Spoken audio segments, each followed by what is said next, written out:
behind every single piece that we craft. And it doesn't matter whether it's a social media post, whether it's a sales page we create, whether it's an email that we put out there, the human touch is what makes messaging powerful. Where instead of looking at your message or your solution as just one siloed thing that you do, I want you to look at it as an ecosystem that comprises of 3 core pillars, simply because I think that good writing is clear thinking. And the more we get into this practice of being able to articulate our thoughts in a very cohesive, structured way, the more we realize that there's more expertise in us that we can get out there. Hello, welcome to the Omnichannel Podcast. Today I have the amazing Parmees joining us today and sharing all her business ethics / messaging wisdom. I really hope you're going to enjoy this episode. Thank you so much, Parmees, for coming. Okay, so I already filmed the intro for you, but hi, Parmees. Hello. I've been courting you for months now, so I'm so happy to have you on the show.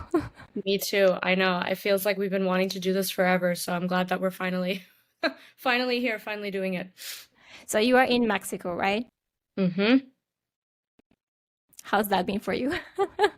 It's been an adjustment. It's been wonderful in some ways, and then more of a kind of like a mind fuck in other ways. I feel like I've had to readjust.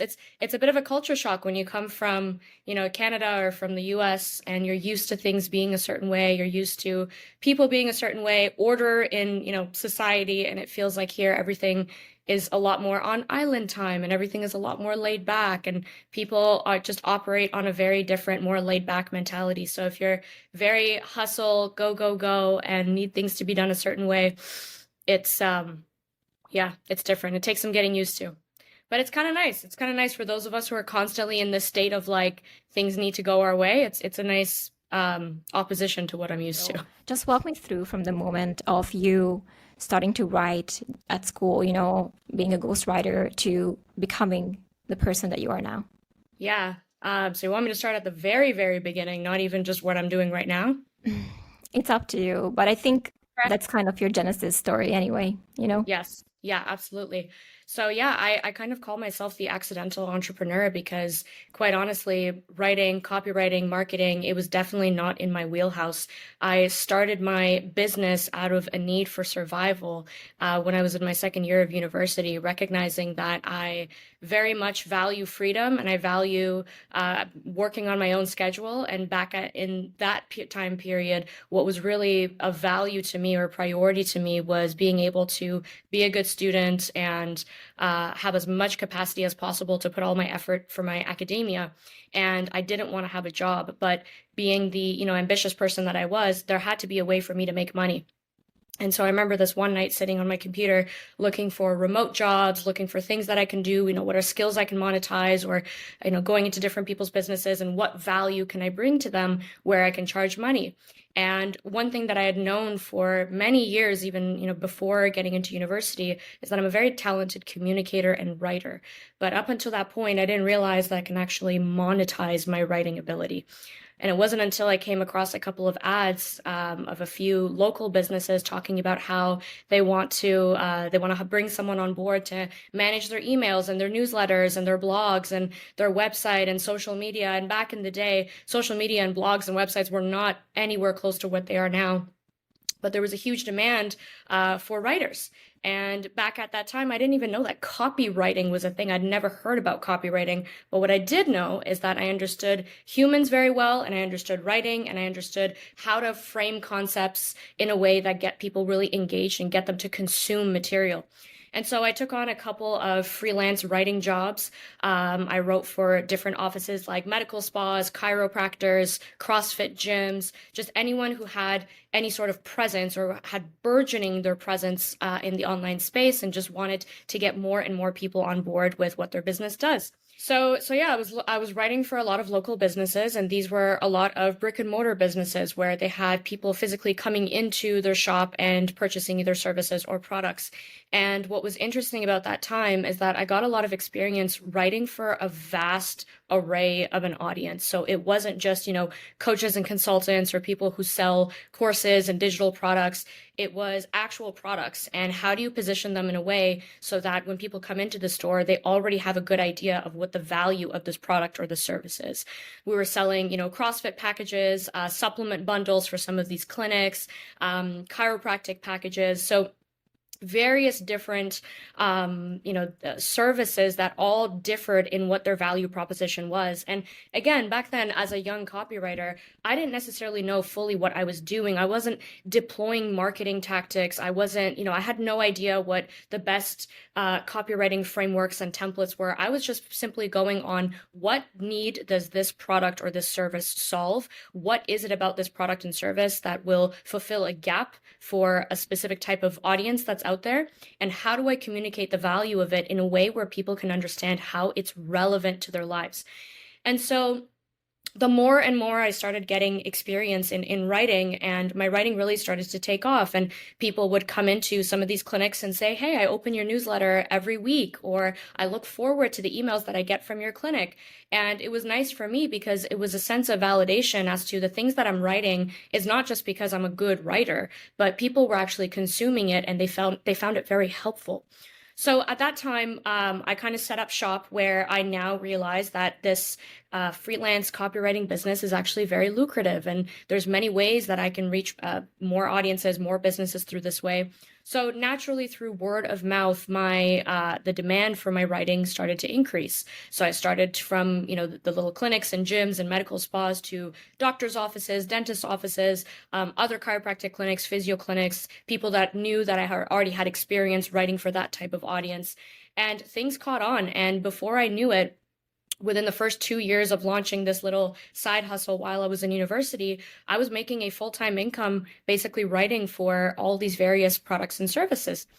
And around that time, I started realizing, that the online market is growing even more. And so I decided to kind of venture off and leave the brick and mortar businesses aside for a little bit and focus more on the digital entrepreneur landscape and looking at the people who are really starting to take off with their digital products. And we're talking, this is probably around 2016, 2017. And I started attracting a lot of personal brands that were in the process of establishing themselves as authorities online. And of course, that's not the language we used back then, but people who wanted to establish a presence and attract a more sophisticated audience with their online presence. And they simply needed someone to help take their expertise and craft it in different messages and help them build that presence with their social media content in a way that attracts more and more qualified buyers into their world. And so I started working with, once again, other kind of celebrity-ish figures within the health space, people who wanted to write books, and I started ghostwriting for them and basically took on the entire project of writing the book, editing the book, launching the book, coming up with a side course that went along with the book for many of these figures. And from there, I started realizing that my gift is not just in being able to convey other people's ideas in words, but very much more about being able to help craft concepts and ideas where people can establish a presence and people can establish a brand that is recognized and is known for its way of thinking. And so around this time, I started feeling very resistant to taking on copywriting projects. And anyone who knows me now knows I have a very strong stance on this. And it's a little bit controversial even in the copywriting world, where I really do believe that as much as I think words are important and being able to convey, meaningful content and being able to get your ideas out there is important through copywriting, I really now know and I've come to believe that as a thought leader or as a person in a space where you want to develop a brand and get your ideas out there, you need to learn the mechanism behind messaging and not to just delegate that part to somebody else to do for you.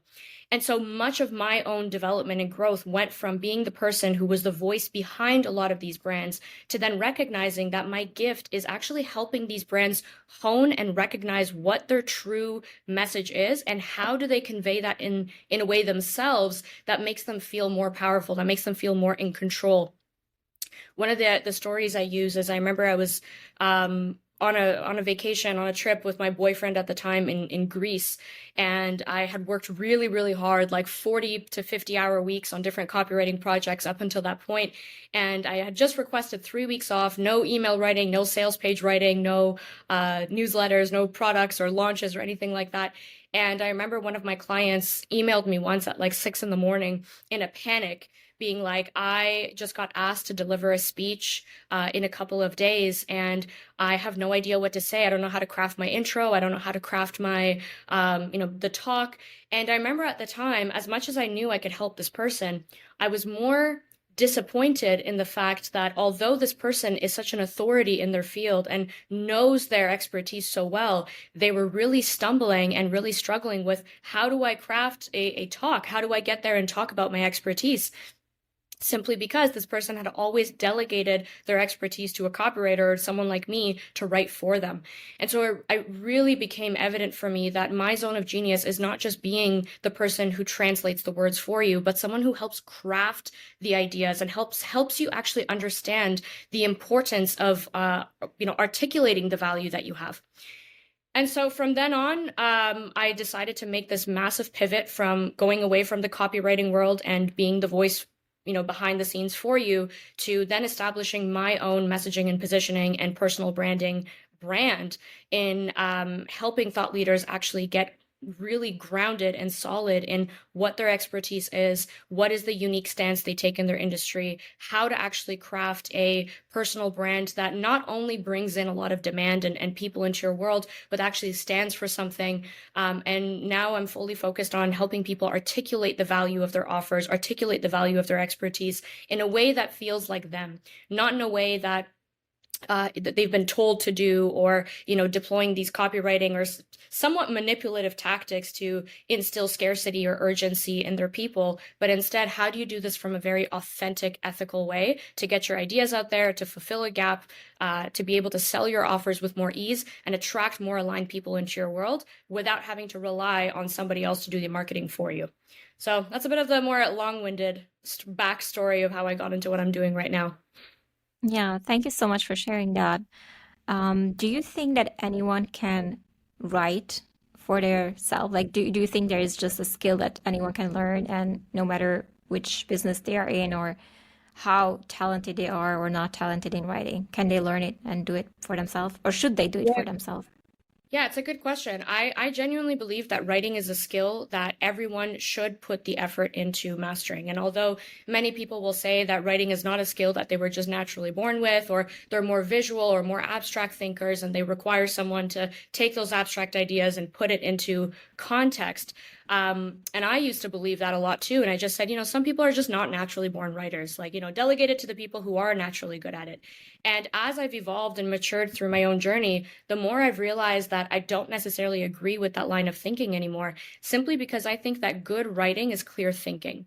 And the more we get into this practice of being able to articulate our thoughts in a very cohesive, structured way, the more we realize that there's more expertise in us that we can get out there.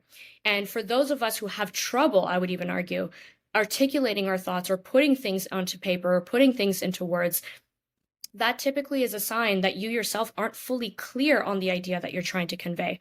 Because the moment you try to put it into words, if you're stumbling or if you're having a hard time understanding how to convey it in the most effective way, that's a sign that the thinking behind it isn't clear, or that the conviction behind the idea isn't there. So I do believe that everyone has, or should, especially if you're a brand, not if you're, just working a regular job, but if you are someone who has ideas or a concept or a framework, something that you want to offer to the world, or if you have a business or a product or a solution, I think it's imperative for you to learn how to articulate at least what you're doing in the terms of how other people can understand what it is that you do and how it can be relevant to them. What are your thoughts on AI? Because that's something that, all digital marketers, entrepreneurs are harnessing and using Yeah. ChatGPT and everything. Yeah. Yeah. There's a lot of thoughts that I have about AI, and I think there's two kind of schools of thought or two lenses to look at it. And the first one is the most easy, which everyone talks about, leveraging AI to get your time back, and getting your time back through using AI to be able to duplicate or, exponentially be able to create more content than what us as humans are able to create. And my argument against that a little bit is that if we start thinking of our content creation or of our ideas as just commodities or things that just need to be pumped out religiously, then we start to lose that spark, that creativity, that human edge, and the essence of the message gets diluted because it simply becomes about more, more, more. How do we get louder? How do we get more frequent? How do we get more consistent? Rather than actually putting effort and energy and intention behind every single piece that we craft. And it doesn't matter whether it's a social media post, whether it's a sales page we create, whether it's an email that we put out there, the human touch is what makes messaging powerful. And so by delegating that to a robot or to a machine to do for us, yes, it can be more efficient in the short term and the long term because we're creating more in less time. But efficiency is not always by the volume, but it's also with the value that is being put out there. So that's my first one. The second argument, which is a little bit more philosophical, and many people have disagreed with it, is that I genuinely believe that if we are consistently delegating our creative process to somebody else or something else to do for us, we lose the ability to think deeply. And it's almost like back when we were in school and our teachers would say, you want to do mental calculations when you're doing addition, subtraction, multiplication, because if we don't, a calculator is not always going to be around. So you want to learn how to do that for yourself. And I personally think that just the mental exercise of being able to think more profoundly about your ideas or to be able to take an idea and craft it into words, that uses a mental muscle that we humans uniquely have. And to only delegate that to a machine to do for us, once again, we're losing that ability to think more deeply, to think more creatively, and we're becoming overly reliant on something else or somebody else to do that thinking and that creation for us. So all that to say, how do I think AI can be used? I think it could be used to amplify certain ideas. It can be used to take ideas and concepts that you have already created and think about newer ways to present them. It could be used for overcoming certain blocks in creativity and wanting to see different perspectives that you perhaps haven't thought about. But the con with that is that we want to keep in mind that AI only pulls from information that already exists in the world. And many people that I work with or who are attracted to my work are trailblazers in their industry that are introducing disruptive concepts that don't exist. And that requires human intention. That requires human creativity. We can't just put that into an AI machine and expect AI to be able to come up with new and unique ideas for us. So that's kind of my take on the current AI debate that exists. Yeah, thanks so much for sharing that. I think I want to go back to um, because we had this conversation, I think, over chat, and it was something like, "Hey, I feel like I need to dumb down my messaging because it's too abstract."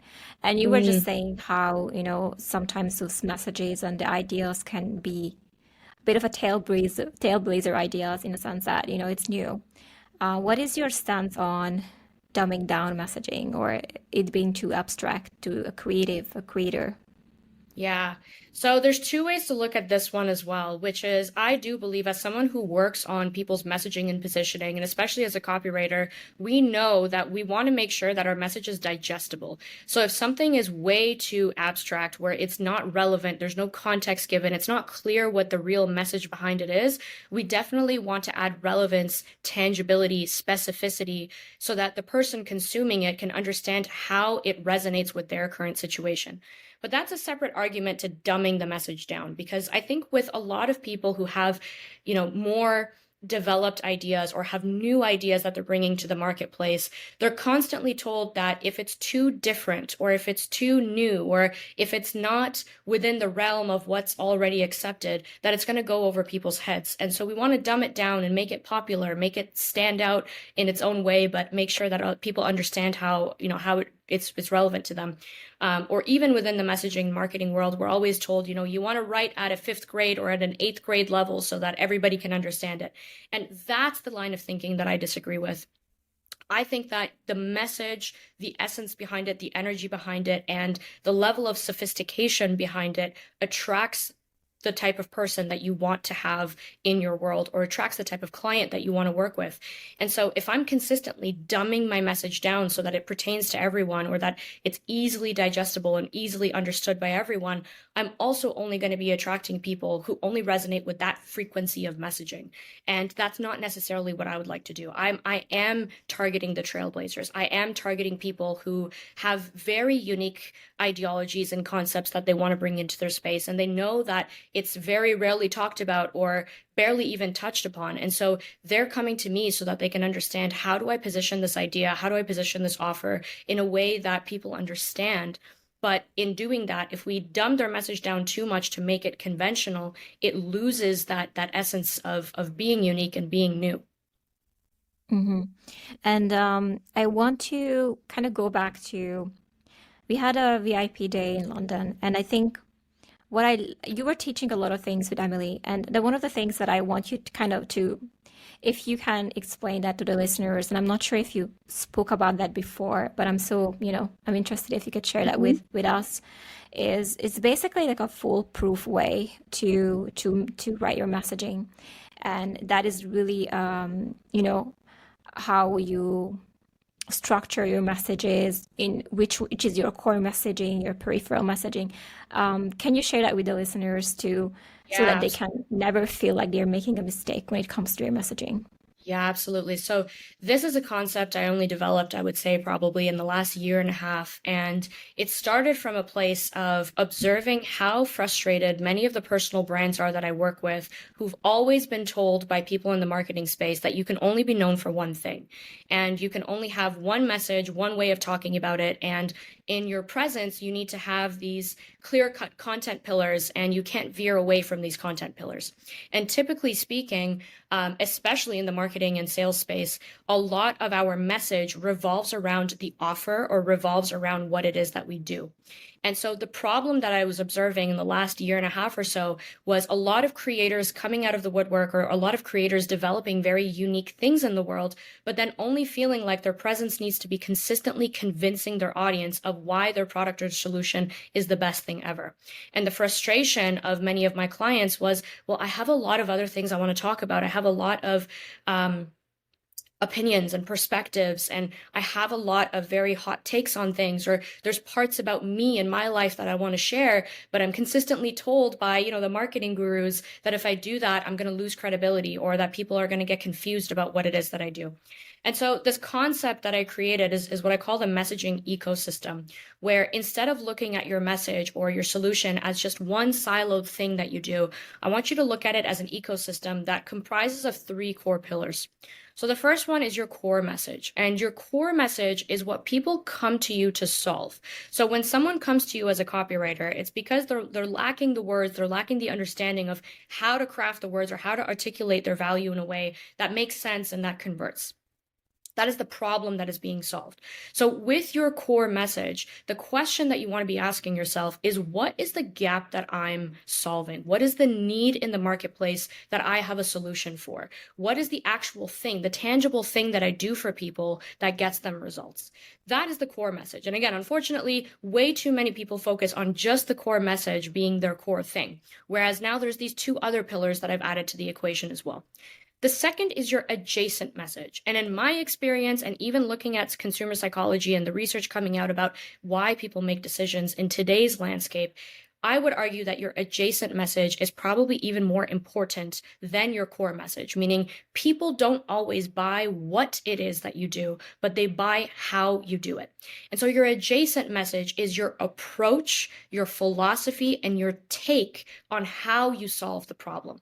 So for example, you can go to two different sales coaches, and one person might have a method or a blueprint where, you're posting consistently, you're doing live launch events, you're consistently online, and they have a very loud method of selling your services, versus somebody else who perhaps maybe resembles my methods a little bit more, is a bit more on the quiet side, is a bit more on, let's demonstrate your expertise, let's play the long game. You don't necessarily need to go live every day. You don't need to do live launches, but I have a different approach and a different methodology to help you get to your goal. And so people aren't making decisions just based on the end result of what you get them. They're making decisions based on your mechanism, your approach, and how you solve the problem. And what's really important with the adjacent message is that you're really allowing your values to be on display. You want people to make ethical decisions about whether they coincide or whether they see eye to eye with your values, who you are as a person, what your perspectives and opinions are. And so it can be very controversial, but just as any good marketing is, you're meant to repel people as much as you're meant to attract. So your adjacent message, I just want you to think of it as your perspectives, your ideologies, your approach on how you solve the problem that you solve. And then very lastly is what I call your peripheral message. And with your peripheral message, the resistance that comes up with it is that when I describe it, people think that it seems a little bit influencer-ish. It seems a little bit like it's me focused. But here's why your peripheral message is important. The way that I define your peripheral message is that it's all of the things that make you you that perhaps has nothing to do with what you do for work or what your opinions and perspectives are on your approach or on the industry, but it's all the things that make people feel like, oh, we have something in common. So for myself, I like to go on very long walks and I always document my nature walks. And it's become a very big thing and a part of my presence where people know that I enjoy my daily 90-minute nature walk because it's my time to think. It's my time to ideate. And although that has nothing to do with what I actually do for people, many people are attracted to my way of living and the way that I live through my lifestyle. Maybe it's your passions, your hobbies, your things that you do outside of your work. But as a personal brand, I think it's imperative in being able to display your authenticity and being able to display what are the things that make you you. So once again, it doesn't mean that your peripheral message is just, always showing your food or your travels or your husband or, it's not necessarily taking that influencer flashy lifestyle, but it's demonstrating what are the parts of you that make you you. For you, for example, you have your pole dancing, which has become a really big part of your life. And that is something that has nothing to do with what you do for work, but it's a great way for someone to look at your brand and be like, that's something I would like to get into as well. Maybe that's something that they want to initiate a conversation with you about. And right there, you're establishing a relationship or a connection. So the intention of your peripheral brand is to establish familiarity, is to humanize the brand a little bit so that people are not just looking at, okay, this is what Parmees does, this is what Domi does, but now looking at the full scope of who is this person, what do they value, what do they spend their time doing, what areas are we familiar in?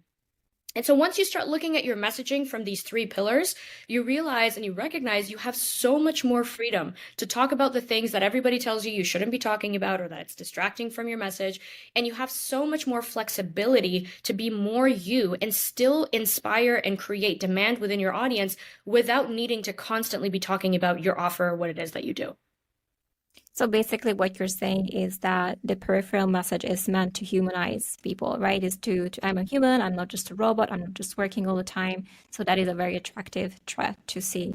That's right. Because if we think about what actually establishes that connection with a personal brand, yes, they have to trust you. And yes, they have to see that you have a relevant solution to a problem that they're looking to solve. But there's also an element of intimacy that needs to be created. And with many creators who are consistently just pitching their offers or constantly talking about the problem that they solve, although they might be amazing at what it is that they do, the thing that is missing or the element that is missing in getting people involved with them is that intimacy factor, is that familiarity, is feeling like, oh, I really enjoy what this person does with their free time. I really love that this person is as into as fitness as I am, or is into, the keto diet or travels to destinations I would love to go to. It's adding that human touch so that we can breed familiarity and for someone to feel comfortable with our presence, not just see us as a walking, talking solution or pitch. Do you think there are areas that we should not be sharing? Because when you brought up pole dance, I'm thinking maybe that should be something I completely stop sharing with people because every time I do, I get some creepy messages, and I don't want people to think that I'm like a whore or something. I just so like we can talk about religious, beliefs, and those are also peripheral. I think. What do you think is like a no-go zone, or that it's maybe too much, or Yeah. how can we think about it? Yeah, this is a great question. And a lot of resistance that comes up, like I said, with the peripheral message is many of my clients say, well, I'm a very private person. I don't necessarily want to share details about my intimate life or details about what I do with my free time. And that's totally fine. The intention, again, behind the peripheral message is sharing things that you feel comfortable sharing that make you you. The example that I always use is that I'm very heavily tattooed.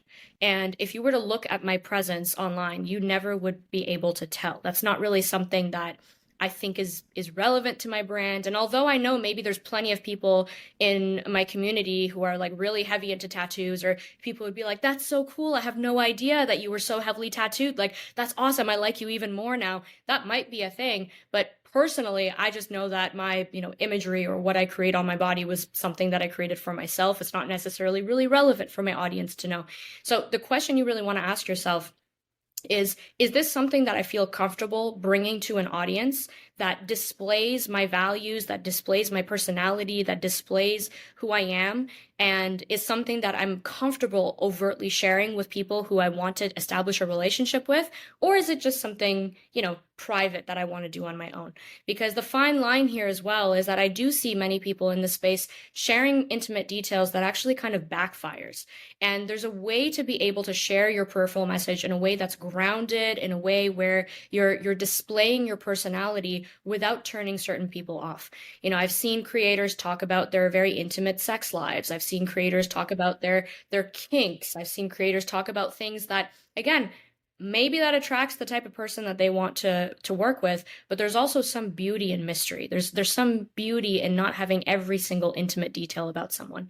So if you're talking about, your hobbies, your passions, your how you like to spend your time on weekends, or your Bible study group, or whatever that might look like, and that feels like it's an integral part of who you are, and it will attract the type of person who also will resonate with that, that's something you want to share. But if it has no relevance to it, like, what I do in the bedroom or what my tattoo on my back looks like, that doesn't seem like it's really relevant information to get someone really on board with me.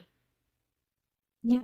Well, makes perfect sense to me. And I mean, about the kings, if we are talking about that, if you are this like, sex coach or something, like, Right. they have, in that case, that would be like a perfect thing to share, right? Yeah. Um, I'm not gonna ask what are your plans, but as far as your business goes, like, where do you see yourself? Do you have any kind of predictions sort of where you're headed? Are you happy with where you are? Like, where are you going? Yeah. Can you Awesome tell us question. kind of? I wrote something out about a week ago that talked about how I don't have any intentions of growing my business. That again, once again, it's another one of those things that I've said that wreaks havoc amongst the marketers of the world, because I've been consistently told that I'm small-minded, I need to work on my money mindset, and what I offer is so powerful, and how dare I not want to get it into the hands of thousands and thousands of people. And going back to, again, your energy attracts what it is that you want to do. And even what you asked about, dumbing down your message, is that I don't have a desire to reach thousands, and I don't have a desire to reach the masses with the work I do. I take a lot of pride in being able to take one or two individuals and really go deep in helping them develop their frameworks, develop their concepts, being able to hone what their zone of genius is and how to best present it in a way that resonates with where they're at and what they want to become known for. And so the way I work with clients right now has evolved greatly, even just in the last couple of years. As to, I went from being the messaging person that people came to so that they can get my eyes and my brain on their copy, on their funnels, and looking at, what are the gaps and what are the things that are not converting, what are the things that they need to improve, to now people come to me because they say, I am a creative. I have mastered my field, or I'm in the process of mastering my field, and I'm recognizing that I'm developing a solution that does not exist in the marketplace. And so how do I bring this to the marketplace in a way that doesn't confuse people? Or how do I establish myself as that authority in this domain so people come to me ready to buy, or people can genuinely see the value that I have? And so I've kind of shifted even away from saying that all I do is messaging, and it's really creative mentorship. And the program that I have right now, which is set up in a way that is unscalable, and I say that with pride, unscalable, because I take on a handful of individuals and really help them develop what are the concepts that they want to become known for? How do they position themselves? How do they start thinking about their content? How do they start thinking about the problem that they solve and who the ideal person is that they want to reach. And yes, of course, there's many marketing and strategic, branding and positioning and copywriting tactics that I still teach within that. But much of my work has evolved now into taking aspiring thought leaders or people who want to establish movement-based personal brands, and how do I help them convey their ideas in the most practical, digestible ways. So that's kind of where I'm at right now, and I'm perfectly fine with the way that things are at. I'm consistently developing my own frameworks and coming up with new resources and new solutions for my clients. And as long as I have the freedom and the flexibility to do that at my own pace, without the pressure of needing to scale and needing to sell and needing to have more people in my world and all of that, I'm pretty good with where things are at. I think my next step would be writing a book. Oh yeah, please. I don't know when that's coming out, but I would love to read that. Mhm. Has this always been the case, by the way, that you just wanted to kind of maintain your, you know, just making yourself happy and comfortable in a way, or you used to have aspirations of becoming a bigger brand or Yeah. world domination? No, so I mean, even just going back to the beginning of this conversation, I started my business because I just simply wanted to have the freedom to focus on school and not have a boss tell me what to do and when to come into work and all of that. And I think for a short while in my early 20s, I did get caught up with what if I'm thinking too small? What if I can go for world domination and I'm just simply limiting myself? Or what if my upbringing put me in a position of being in a lack mindset or thinking small, and I need to overcome these money blocks, and I need to overcome my fears of getting big and my fears of success. And once again, the older I got and the more mature I got, and honestly, when my business started creating real money is when I realized that whether I'm making 200K a year, 500K a year, or 2 million a year, my day to day and how I want to spend each and every present moment in that experience is not going to change. And as long as I can maintain a balance or a harmony between me being able to create and show up for my clients in a very sustainable way, and also having time to be human behind the scenes, that's all that matters. And so can I create courses that, gets into the hands of the masses, and can I come up with scalable offers, and can I do XYZ to grow my business right now? I absolutely can. And I've done it for other people, so I know exactly what I would need to do. But currently, I don't necessarily see a need for it at all. I love that. And just to finish up our episode, what's the status on your current container? Like, do you accept, more people? Is it open? Is it closed? Because I think you said behind the scenes that you want to make it a 1 year thing as well. Yes, yeah. So when I originally started NeuroMessage, which is a three-pillar program focused on helping you establish your brand identity. So what it is that you want to become known for, what is your unique idea, your framework, your concept, your story, and getting really clear on that. Because I find the majority of the time people will come to me because they want to establish more authority in their presence, or they want to have more clear messaging and better content, but they forget that without having that clearly established brand identity, none of the other stuff is going to stick.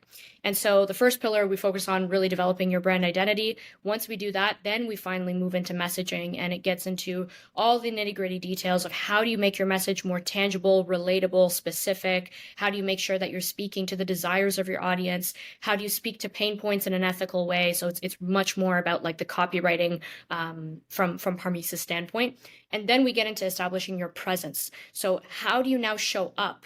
Now that you have a solid brand identity, now that you know how to communicate with your audience, how do you show up with what types of content, on what platforms, with what frequency, in a way that makes you feel good, and in a way that also evokes or elicits a desire from your audience to want to come into your world, so that you're not constantly adding calls to action and pitching and launching, but it just naturally attracts people into your world. So because of the complexity of developing all of this, and there's a lot more of a bespoke approach with me and each client in that program. I originally set out to have it for 6 months, and that was working fine until I realized that the stage where people are coming up with their brand identity is not something that just happens overnight. It's actually something that takes some time, some iteration, some experimentation to develop. And I would much prefer people come into my program and not be rushed to have all that figured out before they can get their messaging and their presence well. So I've decided to actually extend it to, currently I've extended it to 9 months, and I'm thinking to extend it to a whole year. And instead of just seeing this as a messaging program that you come in there and you learn how to upgrade your content or increase your conversions, it's more of a thought leadership or a creative mentorship that allows you the time and the space and the support to develop your ideas, to get more grounded in your authority, to really understand what makes you different in the space. So that's kind of the trajectory of that. And because of the level of intimacy in the group, I do keep it limited to a certain amount. So I had closed it off all winter because we were pretty much at max capacity. I will be opening up for enrollments in May. And once again, there's only maybe spots for a few more people to come into this world, because I do want to maintain the integrity of being able to have that one-on-one interaction with every person in the program. Yeah, I love that. And I know that you're very diligent in selecting the type of entrepreneurs that you want to work with. Can you Yes. just walk me through like who are those people that are, perfect fit for the program? Yeah, amazing. So there's a couple of criteria that I have, and my criteria has very little to do with demographics or, what level you're at in your business, how much are you earning? Like, I don't really care to look at that. What I'm looking at first is, do you have a validated area of expertise that you feel good in? Because many people who are looking to just simply scale their programs or build their programs or market themselves are forgetting completely that before you do all of that, you need to have a validated offer. You need to have a validated solution, or you need to at least have a good grasp of what is the problem that people are willing to pay to solve.